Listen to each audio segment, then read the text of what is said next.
Good morning. How you doing? Welcome to the Wise One channel. I am your host, Lady Caren. Okay. So tomorrow is 4th of July, and in the U.S., so that celebrates our independence.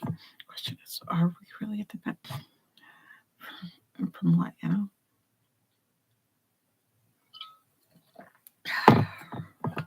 We freed ourselves, and they're doing better than we are. They have more freedoms than we have. We escaped here. I think escaping from them to start our new lives, like open their eyes and say, hey, wait a minute, you can't. Old people can say, well, but we didn't make anything because we have let capitalism run back, all over the place. It's interesting. We are very interesting people here in the U.S. But I hope those in the U.S. watching this enjoy their freedom for this holiday. Cuddle bugs into bed, and they're adorable. I love them. You snuggle up with them. Yes. I am lucky. All right, so I'm on to the double crochet every other single stitch part of this blanket.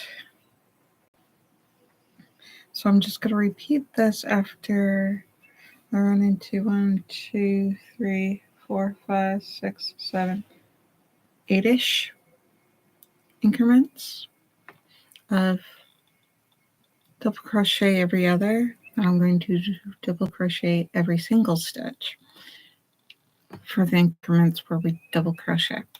So I've got where I increase the rows of single stitch between each double and half double crochet. So I do a row of double crochet, then I do a row of half double crochet, and then I don't know what this was. Yeah, I don't know. I did I doubled stitch. Did that make that bigger? No, doesn't look like that made that any better. Okay, so here we are on this double. Okay. It's a big project. So if you're just starting, I wouldn't recommend this. So I'm going over. I wouldn't recommend a big project like a blanket. I would recommend like a square.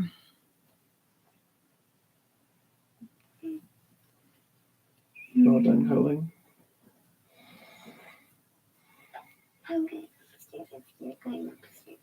Mm-hmm. You guys are stuck for an hour now. While I move the camera as you go by. I'm streaming. Did you want to say hi? Get super tootsies.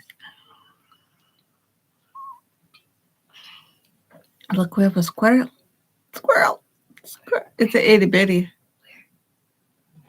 Where? Look how itty bitty it is. Oh. Mom. I didn't do it. There can be baby squirrels. They can make baby squirrels? I don't know. Baby squirrel, mama squirrels, daddy squirrels? Big squirrels can, not be big. They can be tiny if they're grown up, though. Oh, and they grow up and get bigger. That one is, it's not itty bitty, but it is a smaller, sleeker. Look at it romping through the grass. So how did you sleep? Did you have any good dreams? Yay.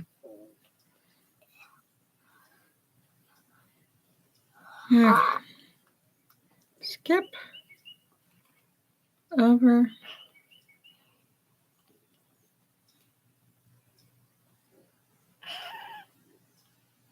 You thinking about breakfast? As soon as I get done with this, we'll Or you can cook breakfast with Daddy or something. Either or. Or I can get up and do stuff. We won't have a long podcast this morning.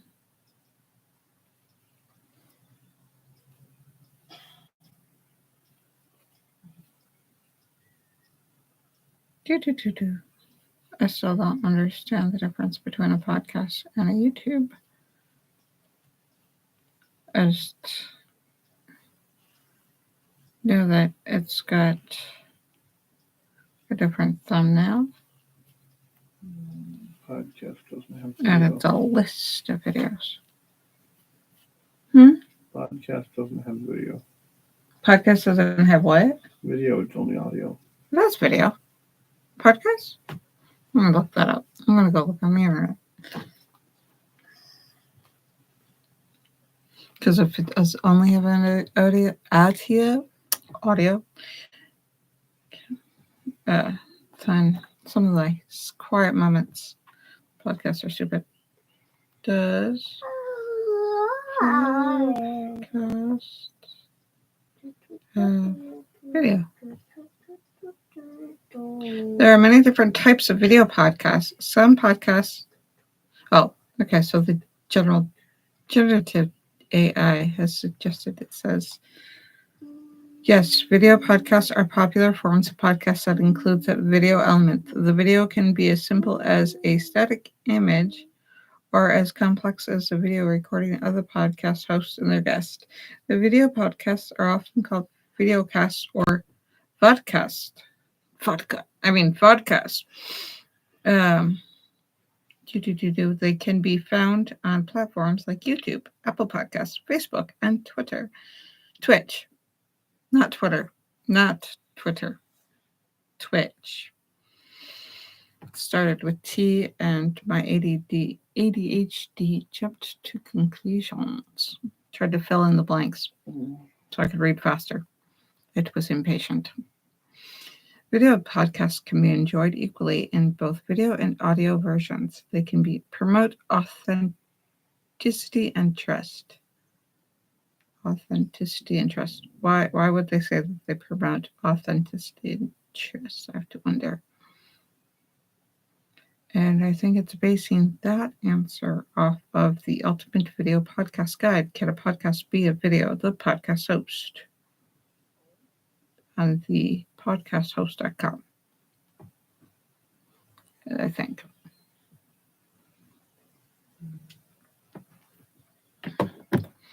But yeah. So that's good. So when you start being silent moments where I'm just sitting there going, experiencing technical difficulties. It is summer. It's been hot and humid out. Been trying to grow mushrooms for the micro benefits. So micro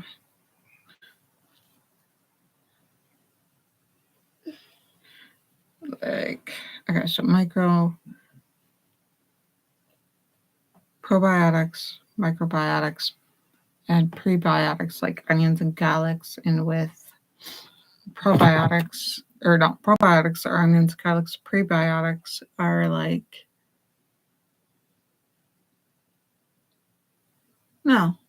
prebiotics are garlic.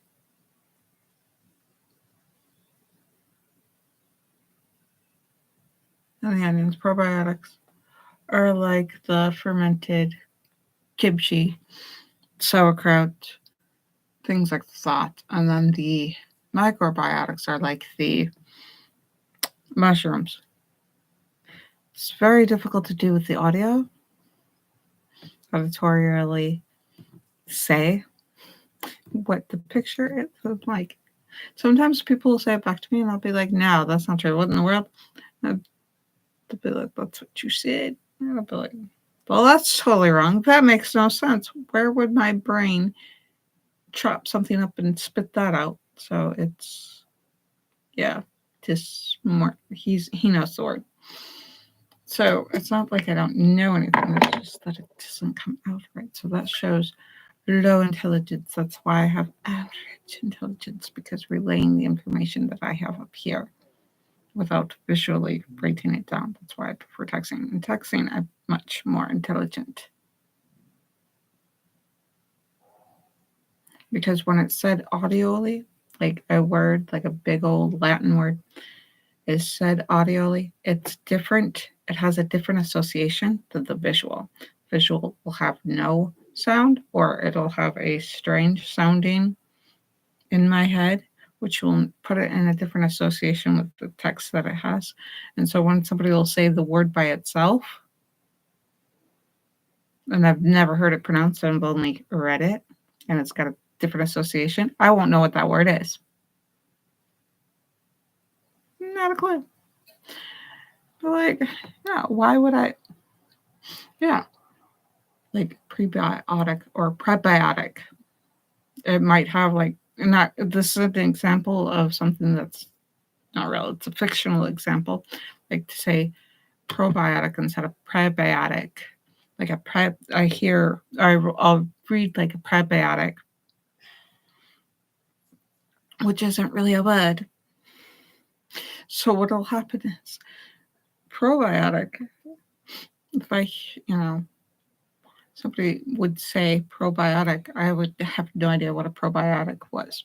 This is a fictional example. It's not real. It's not true. It's not how I ever learned probiotic, but it's the first thing I can readily pop out. So I'll know all this stuff about a prebiotic, which isn't real. Or it is real. It's what a probiotic is. But probiotic, just because I pronounced it differently in my head. Or it won't have a sound. It'll just the picture of the word. Or the spelling of the word. It'll just have quiet, just whatever. So,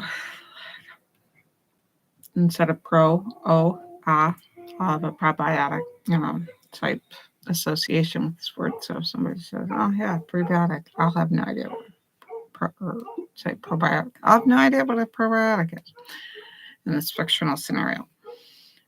So, auditorially speaking, verbally letting you know, versus the vocab in my head that is written down is far more extensive. My visual vocab, so much more extensive, so much more intelligent than my auditory vocab and understanding the world, because I don't trust my hearing. So I grew up having to play the baby talk game. Yes. Where I hear only so many syllables,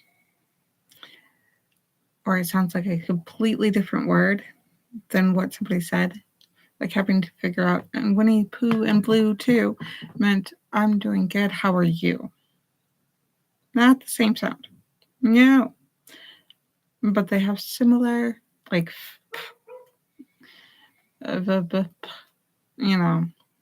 figure that out. And then you have accents. People have accents. Who doesn't have an accent? Hollywood.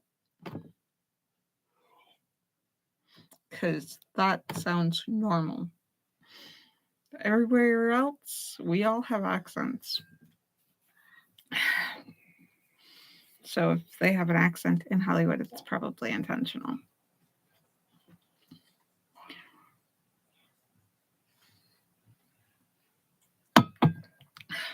I'm done with my coffee. I got up earlier this morning and just binged on streaming a TV show.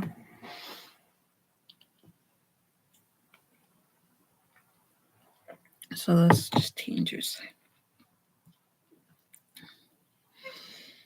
Yes. All right. So let's finish this double crochet thing. So it's not that I'm less intelligent or that I'm less smart. And remember, I strive to no longer associate knowledge as a gauge of intelligence. So, yeah.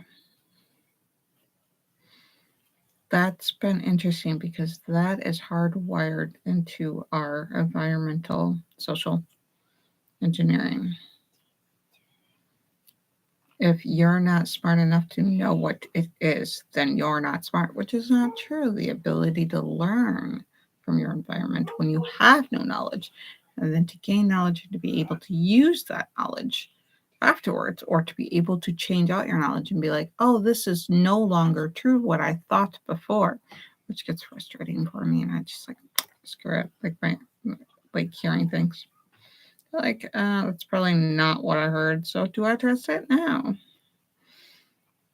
I'm smart enough to know that other evidence will debunk what I heard, or that it is logically improbable that what I heard is what is more about the information around me or what is going on around me. So I have to figure out what it sounds like and then figure out what it has to do with the information in front of me.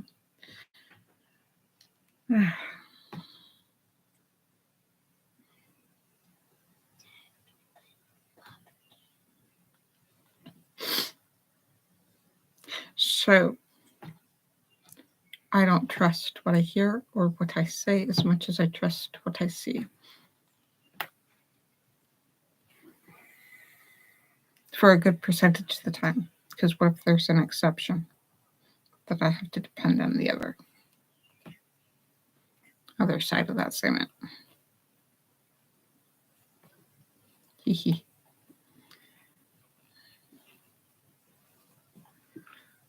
So I am a very visually oriented person, driven, and yeah. And that helps with my ADHD, and it helps with the autism that I designed with. I have noticed I also very heavily, I don't identify very well. So the fact that I found this autism diagnosis, this ADHD diagnosis, and find that those traits are so relatable and so dominant in my life, so predominant. Yeah, predominant would be, it dictates the way my life goes. These traits, how I do things, how I do with the traits that I have from this neurodivergency. Though we've built all of our accommodations and all of our social lifestyles along mostly neurotypical, which is what, some guy in the 18th or 17th to 18th century, probably late 17th, early 18th century, I'm going to guess or assume, some white old guy, educated or learned of that turn of that century, of what he is. And if you're not what that is, then you are not normal. Because that's all he hung out with. That's all he knew was people of the Gentlemen's Club or whatever they had then. I didn't. Another assumption, the fact that I said Gentlemen's Club. I don't even know if they have a Gentlemen's Club back then. So anybody who was not that is considered not normal, insane, ridiculous, frantic, delusional, emotional. The fact that this guy lacked emotions disturbs me greatly. If he did or didn't, the fact that he tried to take out the emotional part of human nature to determine what is human and what isn't, and tries to separate us from animals. And that's so strange because, yeah.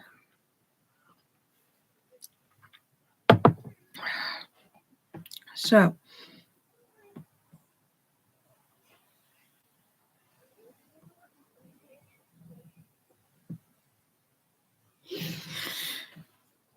thinking about that, and I have not gotten very far on this.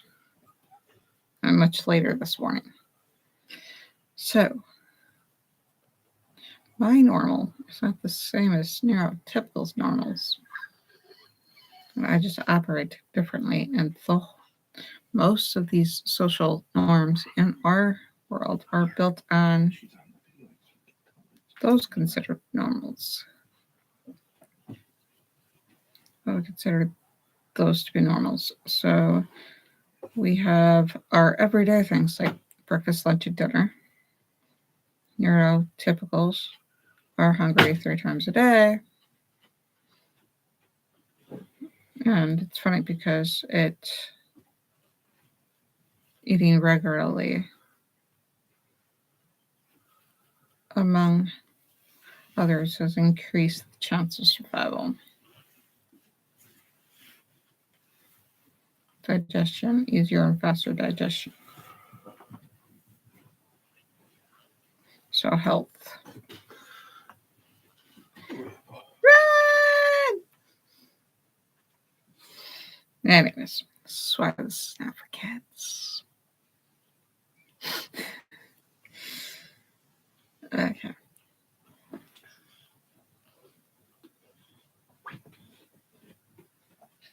Did he fart and then leave me in it? No. Olive, I'll survive. I swear, I'll survive. So yeah.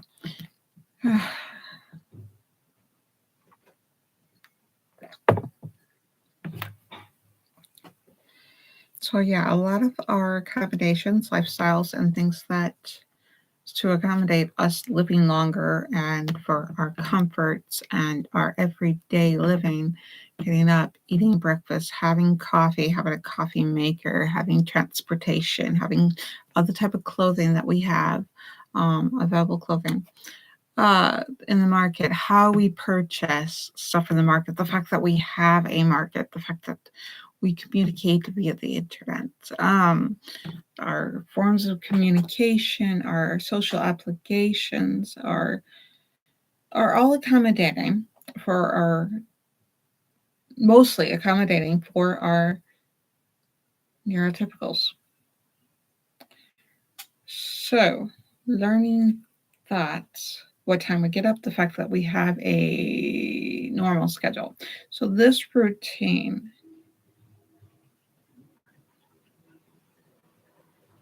that I'm learning to strive for is intriguing. Because, does it build stability? So when do I take my rest? When do I play my puzzles? And my life and rest? How hard can I work?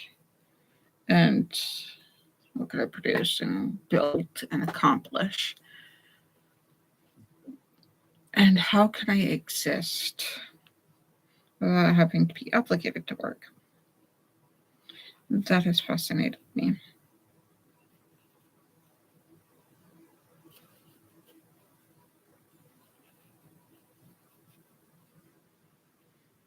I'm wondering that,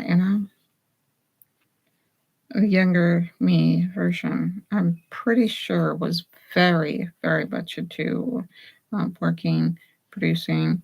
I bought into that probably capitalism at some point,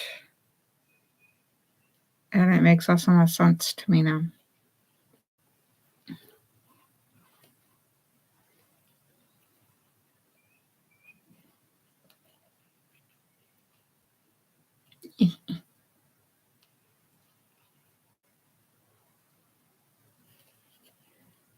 Yeah.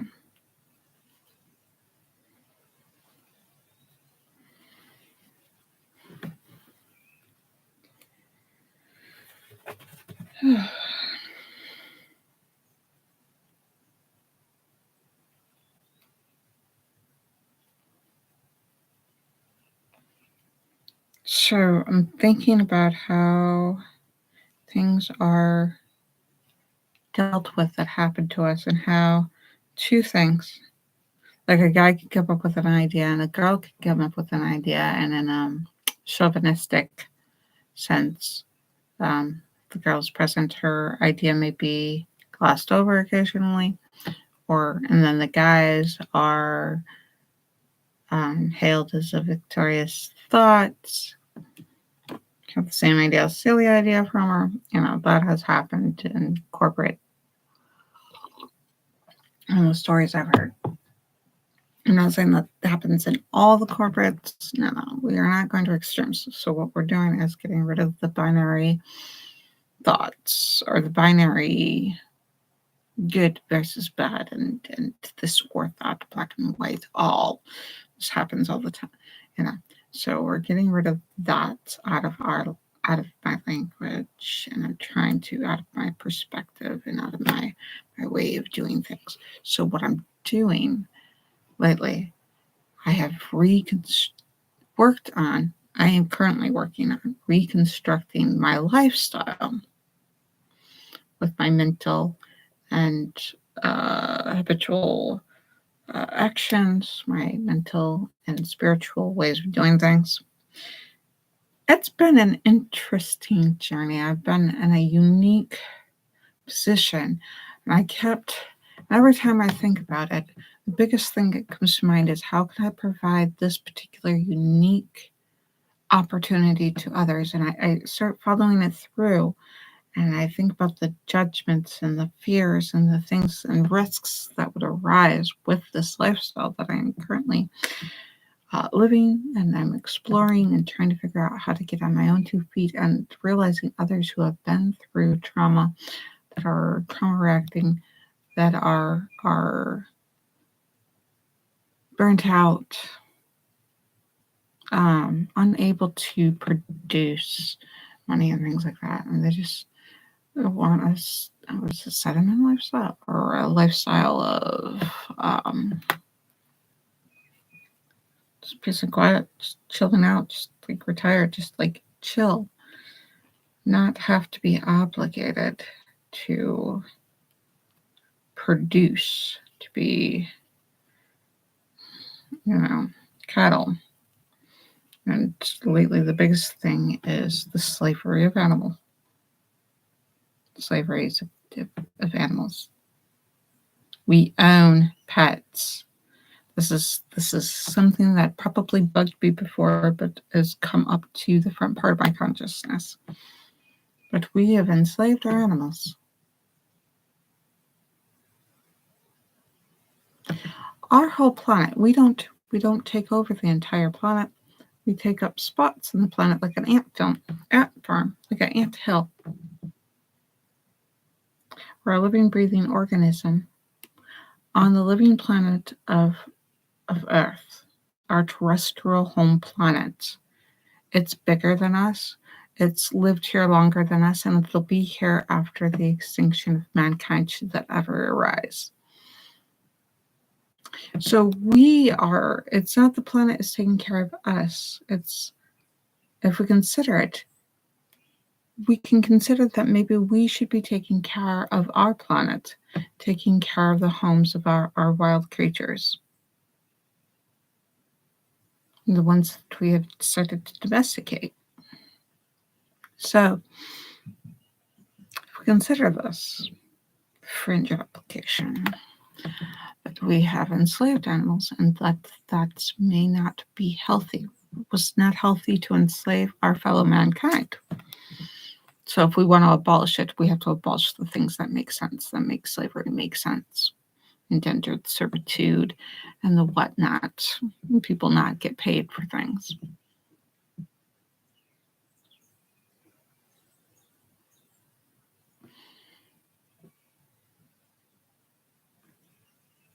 We've enslaved ourselves, domesticated ourselves.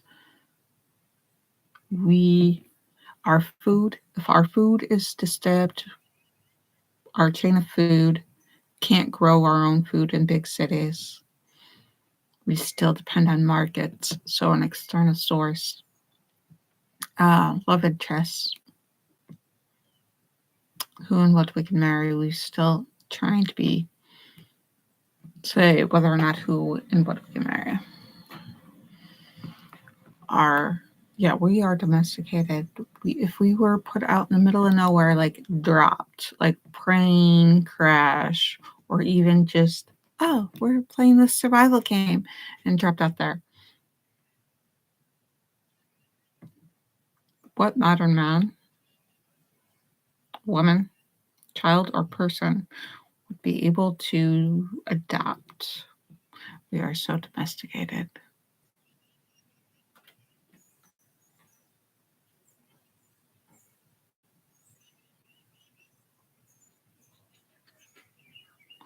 That's disturbing.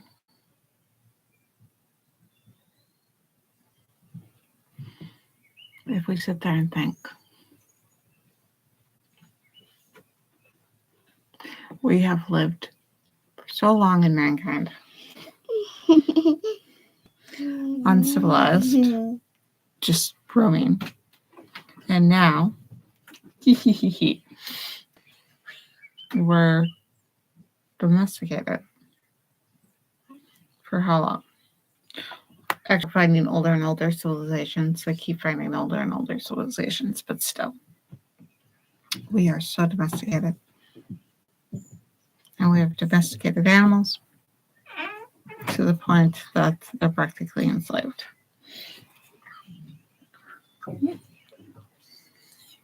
Yeah. So I have to hear about our health and the health of our planet dealing with domestication to this size.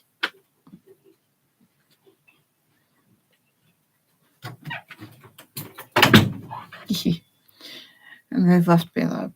I'm sitting there thinking, maybe I should just stop this so we can go have breakfast and go do our thing. But yeah, we are completely domesticated.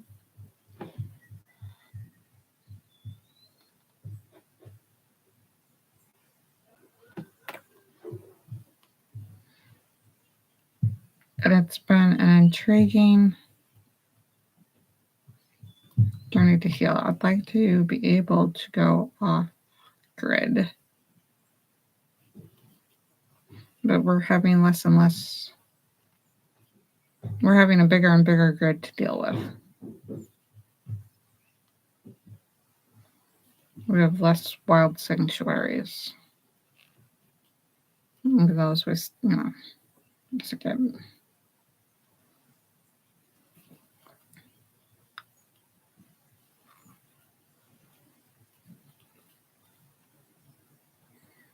So yeah, we take care of and own and control every aspect of our pets' lives, which is disturbing.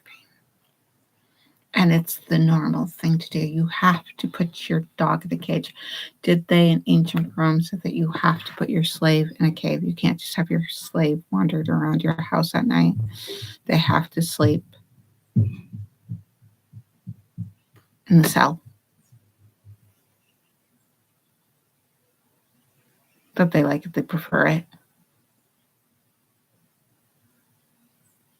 I mean, it disturbs me how very few rights animals have, how few rights children have nowadays, how much codependency the children have, and how little bodily autonomy I had as a child. How my parents walked all over my boundaries, and I'm finding out my father walks all over a ton more of my boundaries. Like, no wonder my issues. Like, you don't listen to me at all. You don't believe. You don't. I have to reinforce. I said, no, I don't want you to touch my car. He gets messing with it to fix it, and he wants to help. And I'm like, no. He just goes and does it. Like,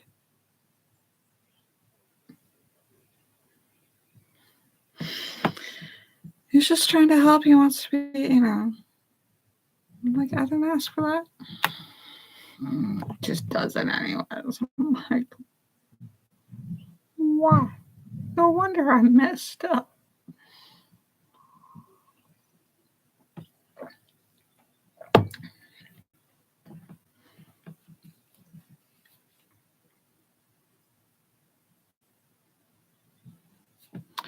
So, thinking about that, I did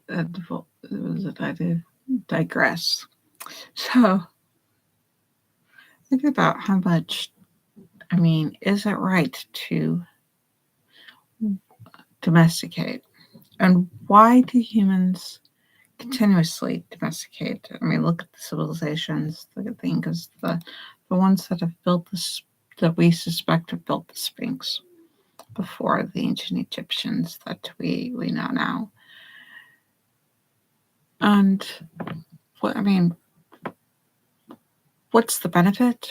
Why do we keep domesticating over and over? The fall and rise, we have falls and rise civilizations in this domestication process where we domesticate animals.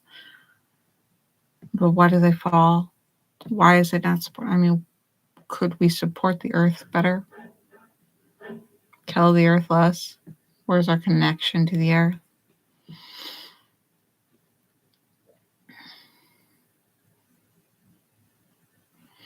How do we get over this trauma when we've been traumatized by our boundaries?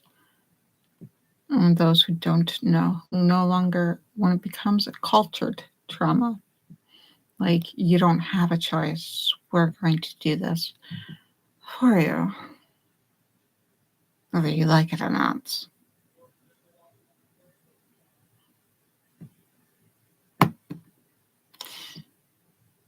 I have to start wondering how messed up we really are and what we can do to fix it.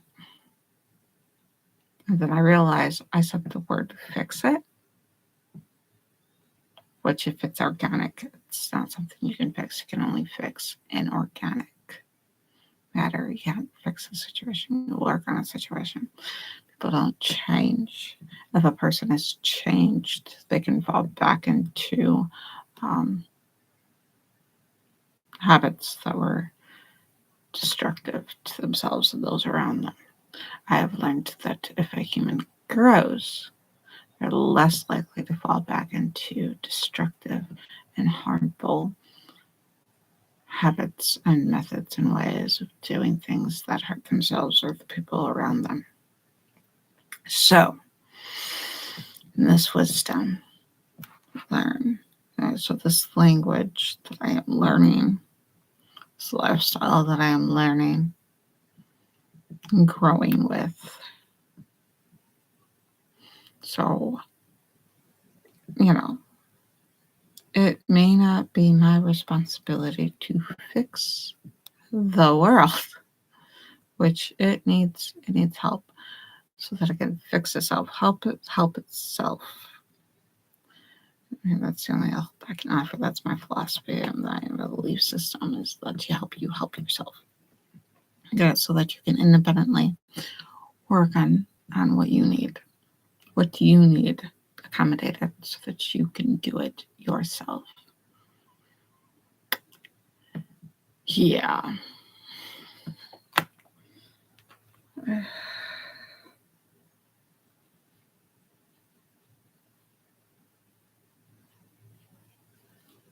And how things are treated differently. The schisms, the bias, the fear, these things.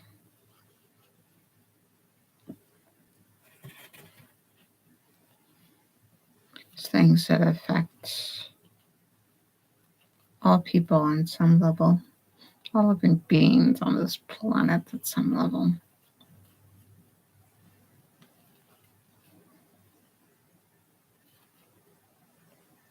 So I know I can affect or utilize my own lifestyle. So I try not to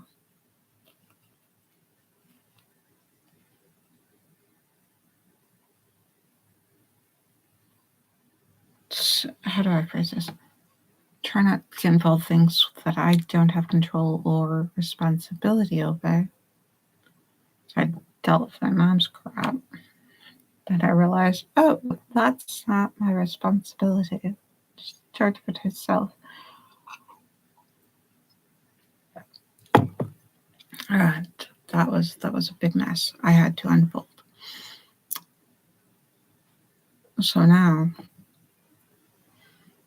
when I'm faced with things that I don't have the tools to deal with that are happening to me, I seek out the tools of things that I can do about the things that happen to me and that I am responsible for, and that I have a way of influencing or directing or changing or doing. So what I have with this sense of control, with this method of doing things, with this practice of way I do, the way I say, the way I think, the way I feel, those are the things that I have direct connection to. And the things that I don't have connection to or direct, I want to say influence, but I want something more tangible than influence. Something more, I don't have direct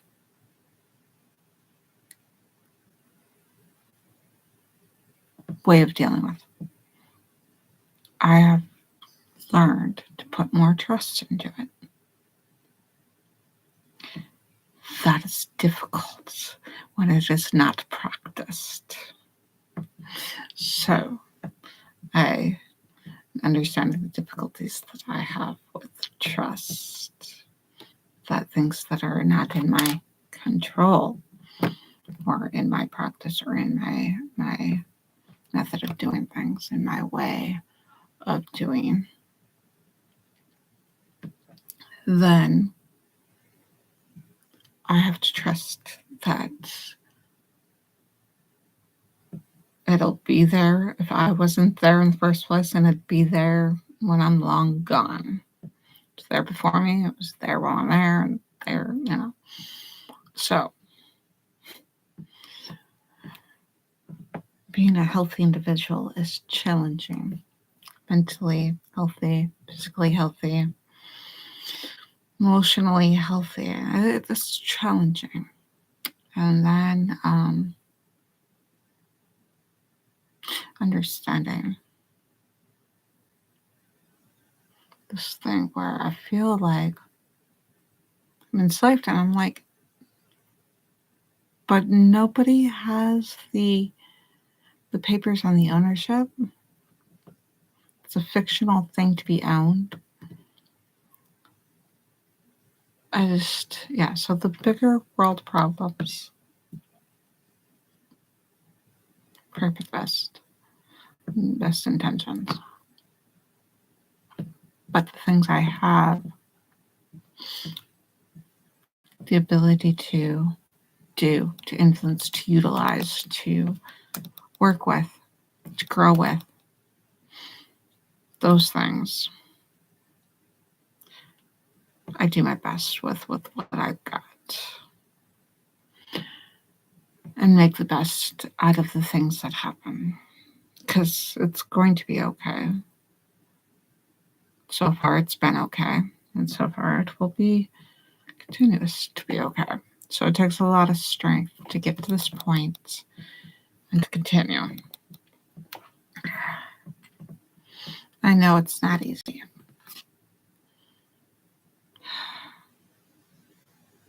But nobody wants to hear. But it'll get better when they're in the middle of a low point. We'll take it one step at a time. We'll deal with what's in front of us with the tools that we have to utilize.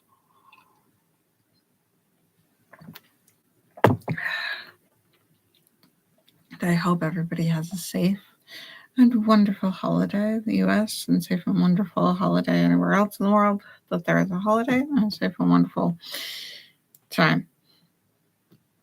So no matter what, I left because I think what was Prince Harry? What was the girl he married? The U.S. girl that changed his Happy 4th of July that one year because she'd grown up saying it. I'm like, yeah, I should just tell UK Happy 4th of July. No, it's amazing the growth that the country has been through, and now that they have a prime minister and the world that the strives and wonderful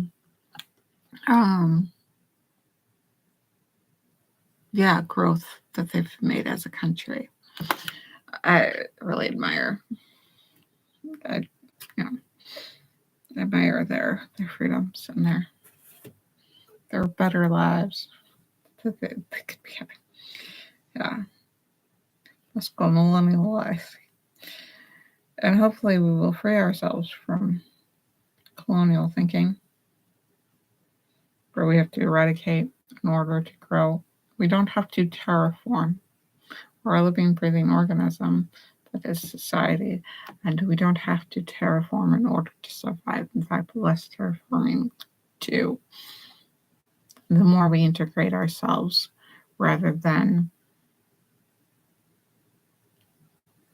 take over, the better off we all will be. So this should be for more than just us, So yeah, I've learned many things.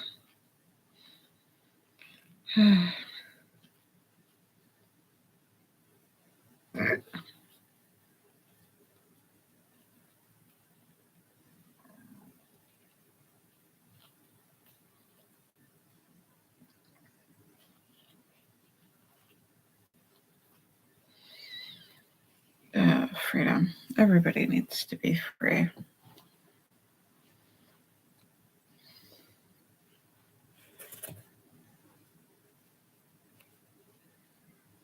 I'm almost done with this double crochet. Yeah.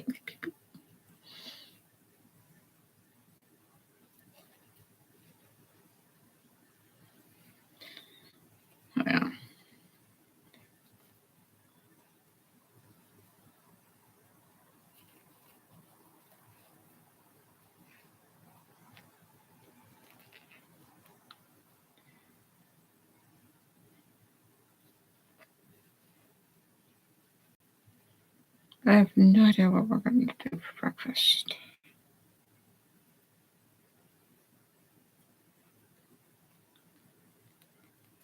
I have to figure out what I'm going to cook or have for breakfast, and I don't feel like making anything. That is not straight. Somehow, this is straight to the one below it, but the one below it is not. Yeah. Should just count my stitches. Just make it straight and worry about after that, what comes next, and our border, we'll worry about our border. That is our double crochet.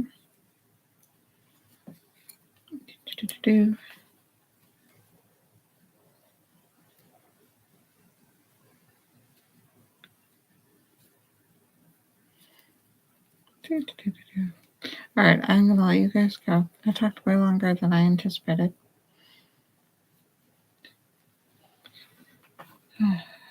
This looks so cool.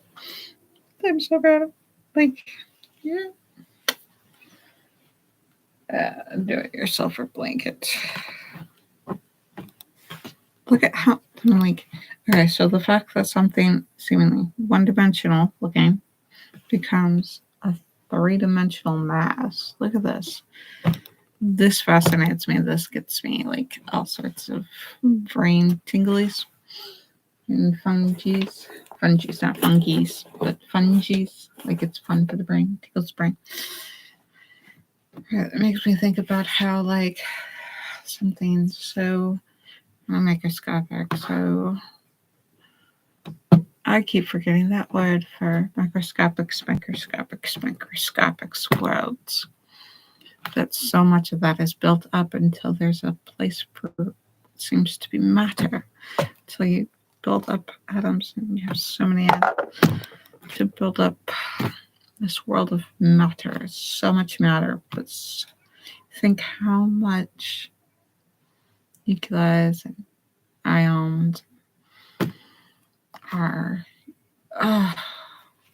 how many radicals, how much is present in order to build up a single pin head, the head of a pin or the tip of a pin, and it fascinates me. Countless, more than grains of sound in the world, more than stars in the universe, in our sky, night sky. Who knows how many stars out there? And just, it's fascinating. It's just like taking a small piece as a building block. So nothing complicated exists without a simple component. They're all built on these simple components. And if you could take these simple components and rebuild and re-isolate, so these overwhelming things in our lives, if we can disassemble them into smaller sections and take care of them. That doesn't work for all ADHDers, but for some. So then from there, plan to organize, reorganize until it's organized. That is fascinating. So, yeah, I am going to let you go. Tell you how much I love you. I love you. Love you all. You have a good one. Until next we meet, I hope you have a good one.